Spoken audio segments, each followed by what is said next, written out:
सूत दरात भरमसाठ वाढ झाल्यानं यंत्रमागधारक अडचणीत आलेत। पक्क्या मालाला वाढीव भाव मिळत नसल्यानं सध्या टेक्सटाईल उद्योगात मंदी आली आहे। सोलापूर शहरात 16,000 पारंपरिक यंत्रमागावर दर्जेदार, टिकाऊ, सुबक आणि आकर्षक रंगसंगतीचे टॉवेल आणि उबदार चादरीचे उत्पादन होतं। पूर्वी 25 ते 30,000 यंत्रमाग होते। हा उद्योग पूर्णपणे 100% कापसापासून बनलेल्या सुतावर अवलंबून आहे। प्रामुख्याने सोलापुरातून जेका टॉवेलचं मोठ्या प्रमाणात एक्सपोर्ट होतं। या उद्योगात सुमारे 80 ते 90,000 कामगारांना रोजगार मिळतो। सोलापुरातील हा एकमेव प्रमुख विकेंद्रित यंत्रमाग व्यवसाय आहे। शिवाय वस्त्रोद्योग हा भारतातील शेतीखालोखाल जास्त प्रमाणात रोजगार देणारा व्यवसाय आहे। यंत्रमाग उद्योग केवळ सूत दराच्या स्थिरतेवर अवलंबून आहे। या स्थिर भावाच्या आधारावर कारखानदार आपल्या उत्पादनाच्या किमती वेळोवेळी ठरवतात आणि त्याप्रमाणे विक्री करतात। परंतु गेल्या 2 महिन्यात अचानक सूत दरात 30% वाढ झाल्यानं यंत्रमागधारकांना आर्थिक नुकसान सहन करावं लागत आहे।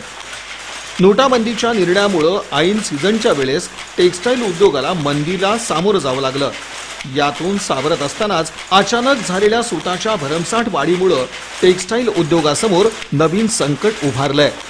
कच्च्या मालाच्या किमती वाढल्या तरी बाजारात पक्क्या मालाला वाढीव किंमत मिळेना। यामुळे यंत्रमागधारकांना माल विकायचा असल्यास पूर्वीच्याच दरात विकण्याशिवाय पर्याय उरलेला नाही। दरम्यान कापसाच्या किमतीत वाढ झाल्यानं सूताच्या किमतीत वाढ झाल्याचं सूत व्यापारी रंगनाथ भंडारी यांनी सांगितलं। कापसाचे भाव वाढल्यामुळे मेन सुताचे भाव वाढलेले आहेत। सरासरी 30 रुपये किलो प्रत्येक काउंटमध्ये सुताचे भाव वाढलेले आहेत। त्याला मेन नुकसान हे आहे, पक्क्या मालाचे भाव त्यांना वाढ करून मिळेना, त्यामुळे त्यांना नुकसान व्हायला लागलं। मार्केटमध्ये गिराईक असून सुद्धा त्यांना पक्क्या मालाचे भाव पाहिजे तसं मिळेना। खात्रीमध्ये ग्राहक कमी आहे। अगर त्यांना टॉवेलमध्ये भाव वाढ करून मिळाले तर त्यांचा बी व्यवहार व्यवस्थित चालेल। सरकार कापसाचे भाव नियंत्रण ठेवावे, ह्याच्याशिवाय दुसरं काही पर्याय नाही। कापूस आणि सूत मोठ्या प्रमाणात निर्यात केला जातो। त्याचप्रमाणे मोठे भांडवलदार कापसाची साठेबाजी करतात। यामुळे सूताचे दर वाढले आहेत। शासनाने सूताची एकतर्फी होणारी वाढ रोखावी, तसंच यंत्रमाग उद्योगाला वाचवण्यासाठी आवश्यक त्या उपाययोजना कराव्यात, अशी मागणी यंत्रमागधारक संघाचे अध्यक्ष पेंटप्पा गड्डम यांनी केली। सूताचा भाव गेल्या 1.5-2 वर्षापासून एकतर्फी सातत्य वाढ आहे। जवळजवळ म्हणजे या 1.5 ते 2 महिन्यात काही काउंटमध्ये 30% पर्यंत वाढ झाली, काही काउंटमध्ये 20% पर्यंत वाढ झाली।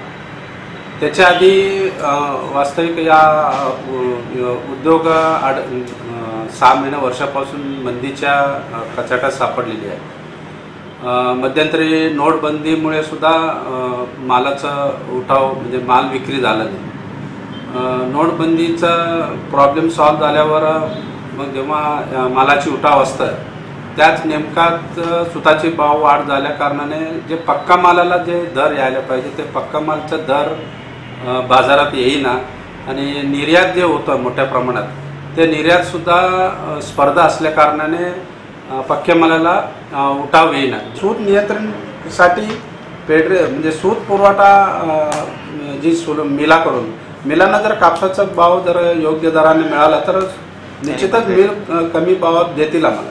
पण मेन म्हणजे कापूस जे दर वाढतंय त्याच्यात शासनाने म्हणजे खरेदी करून CCI जे खरेदी करून ते सूत मिलांना रिजनेबल रेटमध्ये कापसाची पुरवठा करायला। सध्या चादर आणि टॉवेलला मागणी असूनही बाजारातील स्पर्धेमुळे वाढीव दर मिळत नाही। यामुळे यंत्रमागधारकांनी एकजुटीनं सूत दरवाढी विरोधात लढा देण्याची गरज आहे।